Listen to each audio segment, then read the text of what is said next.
दोस्तों, मेरा नाम है कुमकुम बिनवाल। आज देश में अडानी मामले से बड़ा कोई मामला नहीं है। न्यूज़ चैनलों के लिए ये एक ऐसी खबर है जिसके जरिए वो दो काम कर सकते हैं। एक, जो दर्शक उनसे छिटक कर चले गए हैं, खासतौर पर हमारे पास आ गए हैं टीवी के वो दर्शक जो जर्नलिज्म को समझते हैं, जानते हैं, अपने मतलब की खबर देखना चाहते हैं, इस खबर को दिखा के वो उन दर्शकों को वापस अपने साथ जोड़ सकते हैं। इसके अलावा इस खबर में व्यूअरशिप भी बहुत है, तो टीआरपी की टेंशन लेने की भी जरूरत नहीं है चैनलों को। यानी चैनलों के पास इस खबर की परत दर परत आसान भाषा में खोलना, बहुत सारी वजह है इसकी, उनको दिखानी चाहिए ये खबर, लेकिन चैनल वालों ने ऐसा नहीं किया। दोस्तों, शुरू के एक हफ्ते में तो चैनलों के संपादकों ने इतनी बड़ी खबर को खुल्लम खुल्ला इग्नोर किया, ऐसे शो किया कि ये दूसरी दुनिया में जी रहे हैं, खबर दिखाई ही नहीं। लेकिन फिर जब बजट सत्र शुरू हुआ, संसद के अंदर विपक्ष ने हंगामा शुरू किया, तब मुश्किल से एक मजबूरी के तहत एजेंडे के साथ इस खबर को चलाना शुरू किया चैनलों ने। दोस्तों, देश के नंबर 1 चैनल की 2 नंबर 1 एंकर, एक 2000 नोट के चिप मामलों की जानकार श्वेता सिंह और एक अंजना ओम कश्यप, दोनों ही बजट के मुद्दे पर मोदी जी के मंत्री नितिन गडकरी के साथ चर्चा कर रही थी। अब बजट सत्र के मुद्दे पर अगर चर्चा होगी तो जाहिर तौर पर गौतम अडानी का सवाल आपको पूछना पड़ेगा, क्योंकि दोनों ही एंकर जानते हैं कि बजट सत्र में बजट से बड़ा मुद्दा गौतम अडानी बनकर रह गए, सरकार के लिए सबसे बड़ी मुसीबत। इसीलिए फेस सेविंग के लिए श्वेता सिंह और अंजना ओम कश्यप ने देखिए कैसा खेल किया। नितिन गडकरी से अंजना ओम कश्यप पूछती हैं, एक वो मुद्दा जो अडानी का है, जिस पर सरकार पूरी तरह से घिरी हुई है, दम है ना उनकी बातों में, तभी तो मामला इतना गूंज रहा है। जवाब में नितिन गडकरी कहते हैं, मैं तो आज संसद ही नहीं गया, आपने आज कार्यक्रम के लिए बुलाया था, तो क्या हुआ मुझे पता नहीं।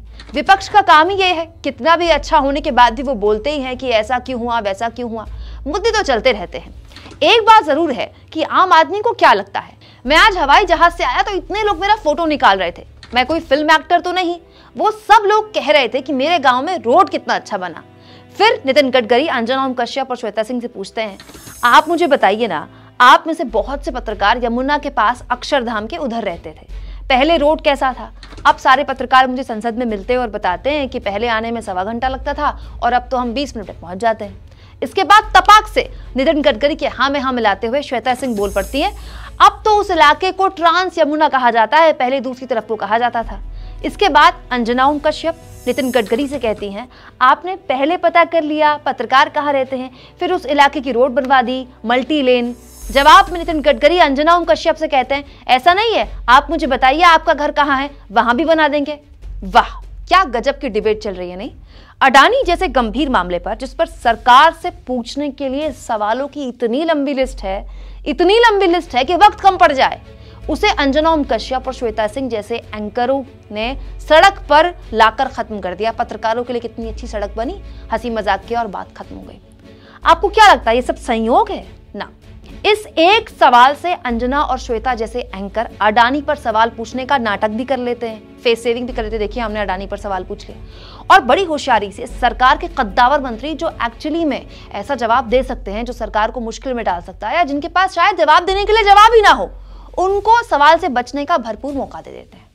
चैनलों में ये खेल अलग अलग तरह से चल रहा है। कुछ ऐसे कर रहे हैं, ऐसे एंकर जो सरकार से सवाल पूछने का नाटक करते हैं और फिर उनको बचने देने का मौका दे देते हैं, और कुछ खुल्लम खुल्ला सरकार को सपोर्ट कर रहे हैं। लेकिन दोनों में कोई फर्क नहीं है, दोनों को आप गोदीगिरी ही कहेंगे। दोस्तों, आप इस गोदीगिरी पर क्या कहेंगे? कमेंट बॉक्स में जरूर लिखिए। चैनल को ज्वाइन भी कीजिए और सब्सक्राइब भी।